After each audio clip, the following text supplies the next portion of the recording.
Hello everyone.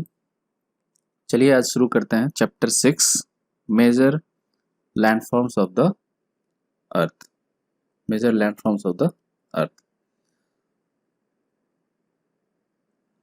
तो पहला point है the surface of the earth is not same everywhere. Surface of the earth not same everywhere. सभी जगह हमारा जो अर्थ का सरफेस है वो एक जैसा नहीं है। कहीं पे सपोज पहाड़ है, कहीं पे नदी है, कहीं पे खाई है ना, कहीं तालाब है। इस तरह से हर जगह एक जैसा सरफेस आपको नहीं मिलेगा। कहीं पे प्लेन भी है, मैदान। Okay, the earth has an infinite variety of landforms. देखिए लिए हम अर्थ पे हम जैसे से आगे बढ़ेंगे तो हम देखेंगे कि कई तरह के लैंडफॉर्म्स हमें देखने को मिलेंगे। ठीक है, some parts of the lithosphere are rugged and some flat. कुछ जो पार्ट्स है हमारे लिथोस्फेयर के, अर्थ के ऊपर जो लिथोस्फेयर है, crust and the thin layer of soil, ये मिला के लिथोस्फेयर बनता है। तो आप ये देखेंगे कि कुछ तो रग्ड है जैसे उबड़ खाबड़ टाइप, और कुछ जो है एकदम प्लेन मिलेगा आपको। ठीक है, these landforms are a result of two process. तो ये जो लैंडफॉर्म्स बनते हैं रग्ड या फ्लैट या जो भी, तो ये दो प्रोसेसेस के कारण बनते हैं। पहला होता है इंटरनल और दूसरा है एक्सटर्नल। इन दोनों को देखते हैं। इंटरनल को पहले देख लेते हैं। First internal process leads to upliftment and sinking of the earth surface at several places. तो अर्थ के अंदर कुछ हो रहा है, something happening inside the earth.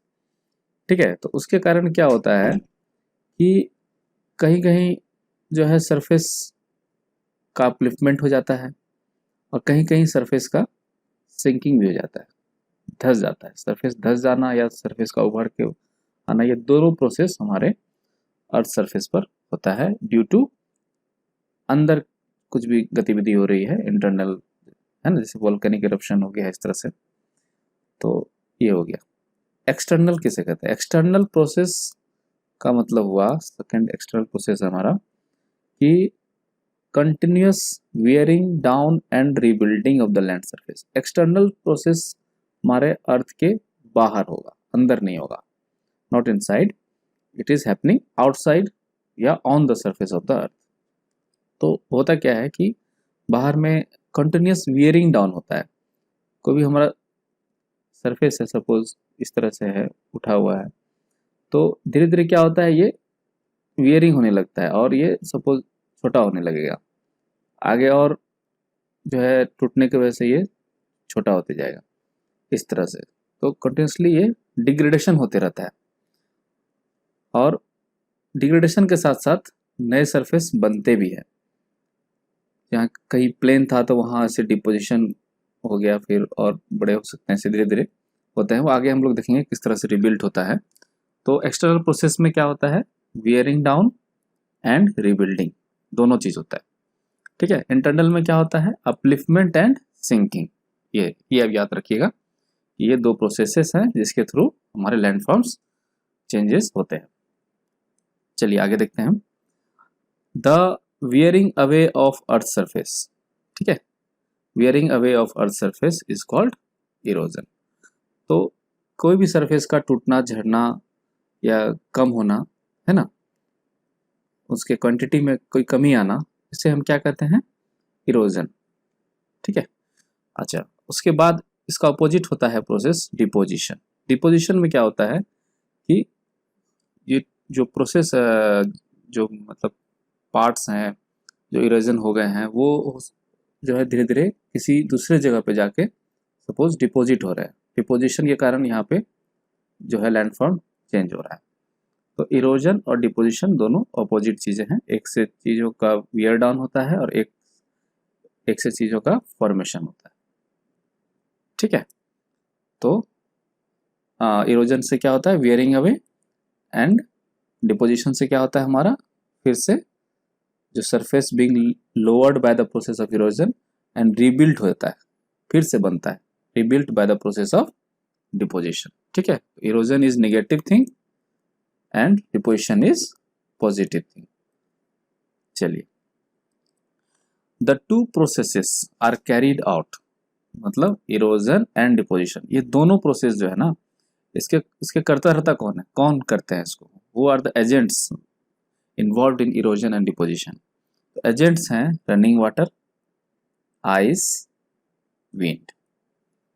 These three things are responsible for erosion and deposition both. Two process. Erosion भी यही करेंगे, deposition भी यही करते हैं।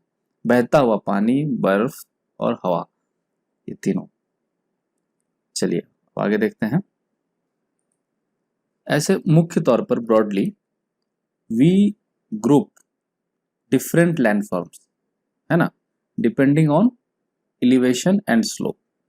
एलिवेशन और स्लोप के आधार पे हम जो लैंडफॉर्म्स हैं अलग अलग, उनको हम ग्रुपिंग करते हैं। किस चीज़ में, either it will be mountain और प्लेटू और प्लेन्स।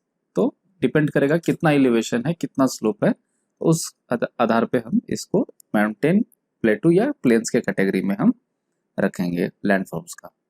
तो सबसे पहले हम लोग देखते हैं माउंटेन्स। माउंटेन क्या है, mountain is any natural elevation of the earth surface. कोई अर्थ सरफेस है और उसमें नेचुरल एलिवेशन आ गया हो, है ना, ये हमारा ग्राउंड लेवल है, तो इससे ये हमारा एलिवेशन आ गया, उठ गया, है ना, तो वो हो गया हमारा, that will be called mountains. इतना ही क्राइटेरिया नहीं है, और भी आगे देख लेते हैं क्या है criteria. Mountains may have small summit and broad base. तो माउंटेन्स जो होते हैं, इनका ये हो गया बेस और ये हो गया समिट, ठीक है, ये आधार हो गया और ये क्या हो गया हमारा शिखर, समिट। तो आप देख सकते हैं कि माउंटेन्स का जो बेस होता है वो ब्रॉड होता है और जो हमारा समिट होता है वो नैरो होता है, छोटा होता है, स्मॉल होता है, ठीक है। Some mountains are even higher than clouds. कुछ कुछ माउंटेन्स इतने ऊंचे होते हैं कि वो हमारे जो बादल हैं उससे भी ऊंचे हो जाते हैं, क्लाउड से भी ऊंचे, ठीक है। So as we go higher, जैसे जैसे हम माउंटेन्स पे हम ऊंचा चढ़ते जाएंगे इस पर, तो होता क्या है, क्लाइमेट चेंज होता है। क्लाइमेट किस तरह से चेंज होगा, जैसे जैसे हम माउंटेन्स पे चढ़ेंगे आगे, है ना, इस पर राइड करेंगे, तो यहाँ पे हमारा टेम्परेचर जो होगा, यहाँ पे हमारा टेम्परेचर यहाँ पे डिक्रीज हो जाएगा, टेम्परेचर डिक्रीज हो जाएगा, और जिसके कारण यहाँ पे हमें किस तरह का क्लाइमेट मिलेगा, कोल्डर देन द बेस। जो बेस पे यहाँ पे है, सपोज यहाँ हॉटर है, तो ऊपर जाके हमें तापमान हमारा कम हो जाएगा, तो कोल्डर क्लाइमेट हमें मिलेगा due to the altitude. Okay, in some mountains there are permanently frozen rivers of ice. तो कुछ माउंटेन्स जैसे जैसे ऊपर जाएंगे तो तापमान तो घट जाता है काफ़ी। कोई नदी है, सपोज वो नदी आ रही है ऊंचे हाइट से, है ना, काफ़ी हाइट से, तो बहुत ठंड होने के कारण क्या होता है, जो रिवर्स होते हैं उस पर वो परमानेंटली फ्रोज हो जाती हैं, जम जाती हैं। सो उनको हम कहते हैं glaciers. Permanent frozen rivers of ice are called glaciers. They exist on the mountains, जैसे हिमालय पर we are having glaciers. Okay okay, let's go ahead. Some mountains you can not see as they are under the sea. तो ये हमने जो है, हमें ज़्यादातर हमने जमीन के ऊपर ही माउंटेन्स को देखा है, ठीक है, but we are also having mountains under the sea also. Okay, suppose this is sea और ocean, we are having mountains under the sea, और हमने क्योंकि वो अंडर द सी हैं इसलिए हमने इसे देखा नहीं है, वी कैन नॉट सी। तो there are mountains which exist under the sea. चलिए आगे देखते हैं। बिकॉज ऑफ हार्श क्लाइमेट, मतलब बहुत मतलब सुहावना तो नहीं कहेंगे, बहुत कठिन टाइप का क्लाइमेट यदि है माउंटेन एरियाज में होता है, बहुत हार्श होता है, मतलब कठोर क्लाइमेट होता है ना, not suitable, very difficult type of climate, less people live in the mountain areas. तो जहाँ क्लाइमेट अच्छा होता है वहाँ लोग रहना पसंद करते हैं, जहाँ क्लाइमेट अच्छा नहीं होता है, हार्श होता है, तो वहाँ पे लोग रहना कम पसंद करते हैं, ठीक है। एंड सिंस स्लोप्स जो होता है माउंटेन्स का, slopes, this is slope, slopes जो होता है दे आर स्टिप, मतलब काफी खड़ा स्लोप्स होता है, बहुत सीधा खड़ा दोनों साइड से, ओके, सीधा होता है इस तरह से। तो स्टिप स्लोप के कारण, due to steep slope, less land available for farming, बहुत कम लैंड ही मिल पाता है। कैसे? तो माउंटेन होता है कैसे, इस तरह से हुआ, फिर थोड़ा सीधा हो गया, ऐसे, फिर ऐसे, इस तरह से माउंटेन होता है ना, लाइक दिस इस तरह से। तो जहाँ जहाँ हमें, इसे ये तो स्टीप स्लोप है, यहाँ पे फार्मिंग नहीं हो सकती है ना। फार्मिंग कहाँ हो सकती है, सपोज यहाँ पे थोड़ा सा लैंड हमको मिला विथ, मतलब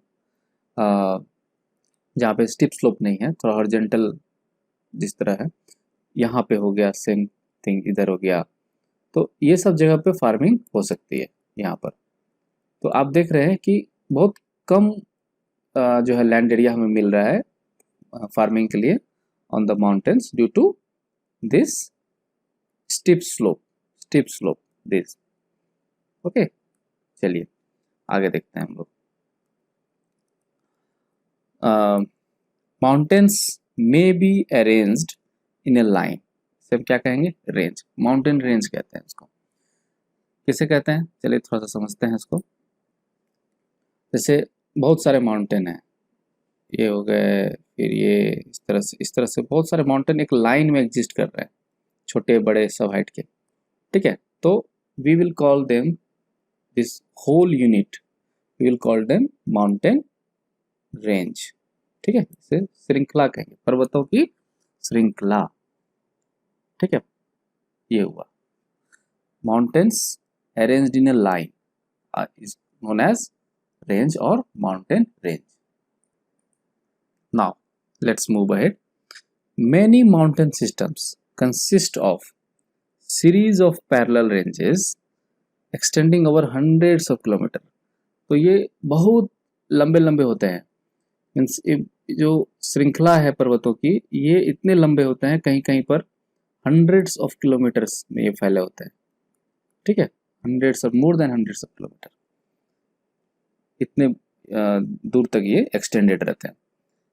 The Himalayas, the Alps and the Andes are mountain ranges, जो जैसे हिमालय हमारा हो गया एशिया में, अल्प्स हो गया यूरोप में, और एंडेस हो गया साउथ अमेरिका में, ठीक है। These are the examples of mountain ranges, okay।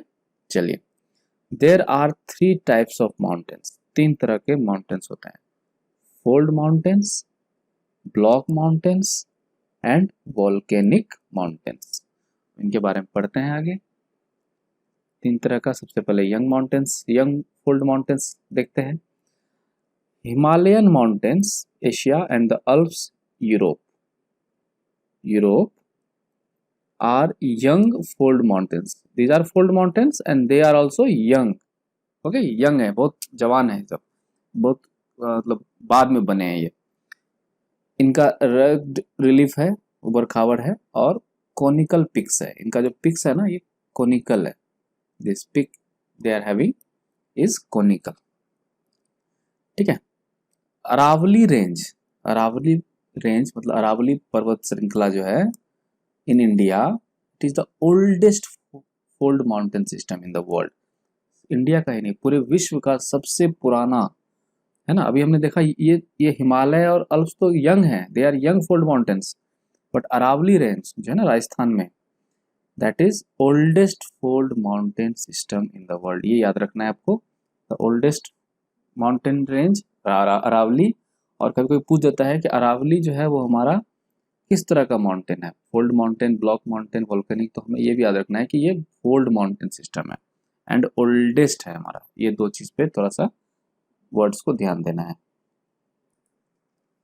होता क्या है, जो रेंज है माउंटेन रेंज, उनका वियरिंग होता है, दे वर्न डाउन किस तरह से होता है, हमने देखा था वियरिंग अवे किस प्रोसेस क्या कहते हैं, प्रोसेस ऑफ इरोजन।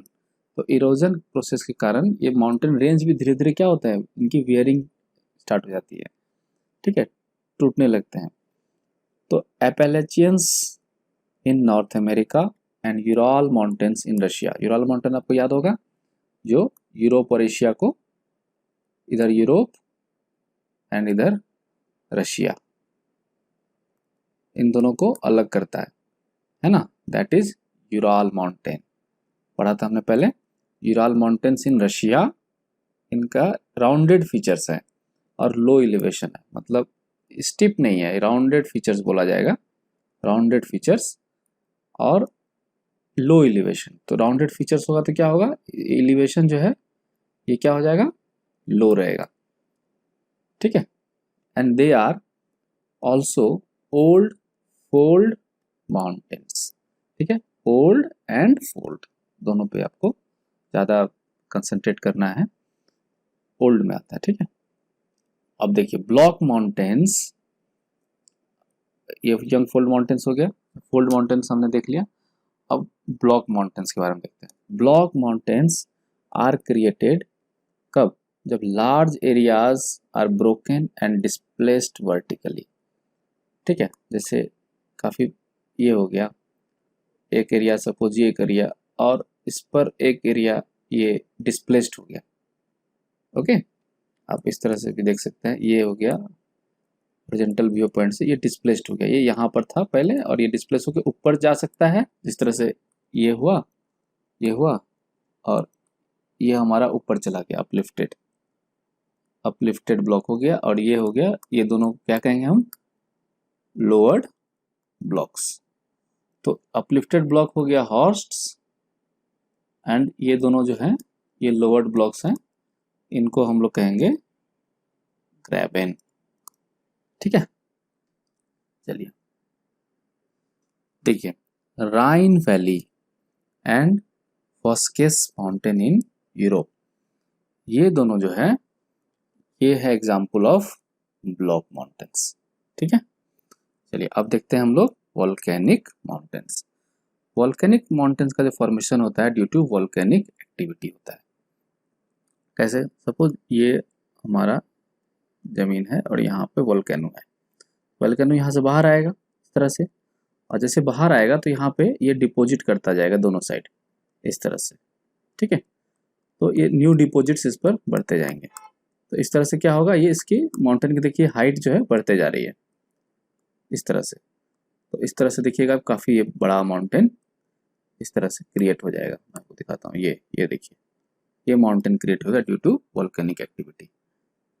तो हम इस तरह के माउंटेन्स को क्या कहेंगे, जो बन रहे हैं ड्यू टू वॉल्केनिक एक्टिविटी, हम कहेंगे वॉल्केनिक माउंटेन्स। तो Mount Kilimanjaro in Africa and Mount Fujiyama in Japan are examples of volcanic mountains, ठीक है। अब देखते हैं माउंटेन्स के फायदे क्या हैं। Mountains are storehouse of water, पानी को स्टोर हाउस कहा जाता है इसको, ठीक है। जैसे मैनी रिवर्स, बहुत सारे नदी जो हैं उनका जो सोर्स है, स्रोत, they are in the glaciers, जो ऊंचे ऊंचे माउंटेन्स है जहाँ पे नदियाँ बर्फ बन चुकी है ना, तो ग्लेशियर्स हो गए वहाँ पे। तो ग्लेशियर्स से काफ़ी नदियों का वहाँ से सोर्स स्टार्ट होता है, नदियाँ स्टार्ट होती है वहाँ से बहना, धीरे धीरे पिघल पिघल के बर्फ जो है पानी की फॉर्म में, नदियों की फॉर्म में नीचे आते हैं। तो many rivers have their source in the glaciers in the mountains, ठीक है। अब reservoirs are made and the water is harnessed for the use of people. तो माउंटेन्स पे क्या होता है, बड़े बड़े रिजर्वायर्स बना दिए जाते हैं, बड़े बड़े रिजर्वायर्स, वहाँ पे पानी को इकट्ठा करके रखा जाता है, स्टोर करके रखा जाता है, ठीक है। और इस पानी का इस्तेमाल किसके लिए होता है, for the use of the people, हम लोगों के लिए, मानव के लिए, लोगों के इस्तेमाल में इसको लाया जाता है। Water from mountains also used for irrigation and generation of hydro electricity. तो ऊपर से जो पानी स्टोर करते हैं हम लोग, जो माउंटेन्स पे इकट्ठा करते हैं, तो उसका यूज़ होता है खेतों की सिंचाई में, इरिगेशंस में and generation of electricity. Okay, generation of electricity, बिजली बनाते हैं हम लोग, हाइड्रो इलेक्ट्रिक पावर जनरेशन।